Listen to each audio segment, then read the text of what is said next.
اب اس کے بعد جیسے ہی مسلمانوں کا لشکر جنگ کی جگہ پر پہنچا تو دشمن 1 لاکھ جنگجو واریر کے لشکر کے ساتھ پہلے سے ہی اس جگہ پر موجود تھے۔ جیسے ہی آپ نے وہ ٹوپی پہنی تو ایسا لگا کہ آپ رضی اللہ تعالیٰ عنہ کو ایک نئی طاقت مل گئی ہو۔ پھر آپ رضی اللہ تعالیٰ عنہ اس رومی کماندار پر اپنی تلوار کا ایسا وار کیا کہ اس کے جسم کے 2 ٹکڑے ہو گئے، اور آپ رضی اللہ تعالیٰ عنہ نے کسی ایک جنگ میں اتنا لڑے کہ رومیوں پر 9 تلواریں توڑ دی۔ لیکن کیا آپ جانتے ہیں کہ وہ کماندار کون تھے اور جن کی کمان میں مسلمانوں نے جنگ جیتی تھی؟ تو چلیے جانتے ہیں اس غیبی خبر سے۔ آج سے میں شروع کر رہا ہوں ایک سیریز جس کا نام ہے اسلامک ہیروز۔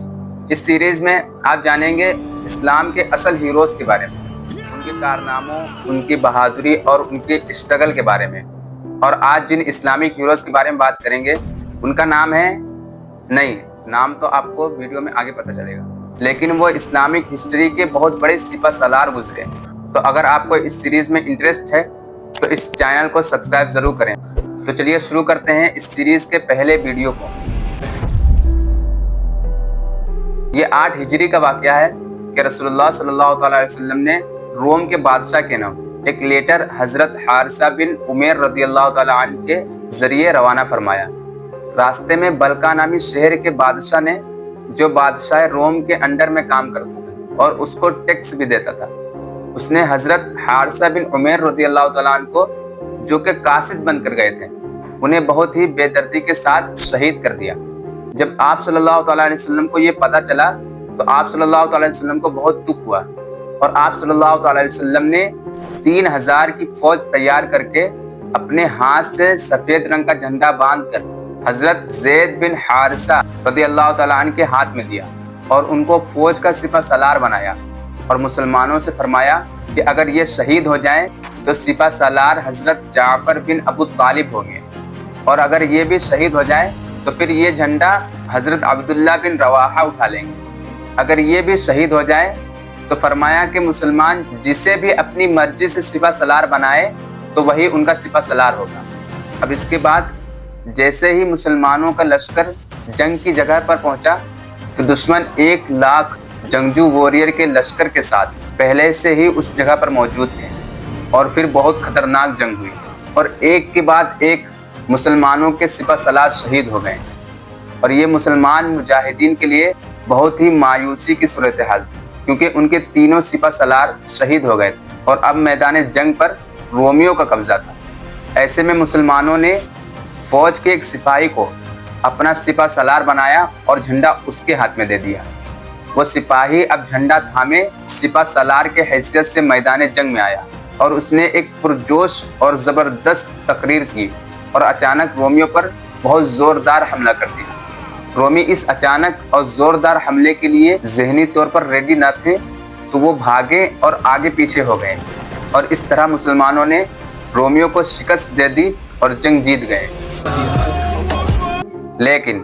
کیا آپ جانتے ہیں کہ وہ کماندار کون تھے اور جن کی کمان میں مسلمانوں نے جنگ جیتی تھی؟ تو چلیے جانتے ہیں اس غیبی خبر سے، جو جنگ کے دوران حضور صلی اللہ علیہ وسلم وحی کے ذریعے میلوں دور کے حالات اپنے صحابہ کو بتاتے تھے کہ جھنڈا زید بن حارثہ نے لیا ہے اور وہ شہید کر دیے گئے، پھر جعفر بن ابو طالب نے لے لیا ہے، وہ بھی شہید کر دیے گئے، اور پھر عبداللہ بن رواحہ نے لے لیا ہے اور وہ بھی شہید کر دیے گئے۔ اور جب رسول اللہ صلی اللہ علیہ وسلم یہ بتا رہے تھے، اس دوران آپ کی آنکھیں اشکبار تھی، یعنی آپ صلی اللہ علیہ وسلم رو رہے تھے۔ پھر آگے حضور صلی اللہ علیہ وسلم نے فرمایا کہ اس کے بعد اسلام کا جھنڈا، مسلمانوں کا جھنڈا اللہ کے تلواروں میں سے ایک تلوار نے تھام لیا ہے۔ سیف اللہ، اللہ کی تلواروں میں سے ایک تلوار حضرت خالد بن ولید رضی اللہ تعالیٰ عنہ نے لیا ہے، اور پھر ایسی جنگ لڑی کہ اللہ تعالیٰ نے ان کو فتح عطا فرمائی، اور آپ رضی اللہ تعالیٰ عنہ نے اسی ایک جنگ میں اتنا لڑے کہ رومیوں پر 9 تلواریں توڑ دی۔ لوگ چاہتے ہیں کہ خالد بن ولید کے اوراق کو بند کر کے رکھیں۔ حضرت خالد بن ولید رضی اللہ تعالیٰ عنہ یہ وہ مرد مجاہد ہیں جنہوں نے کافروں کے خلاف 125 جنگیں لڑیں اور کسی میں بھی شکست نہیں کھائی۔ آپ رضی اللہ تعالیٰ عنہ کی کنیت ابو سلیمان اور نام خالد بن ولید ہے، اور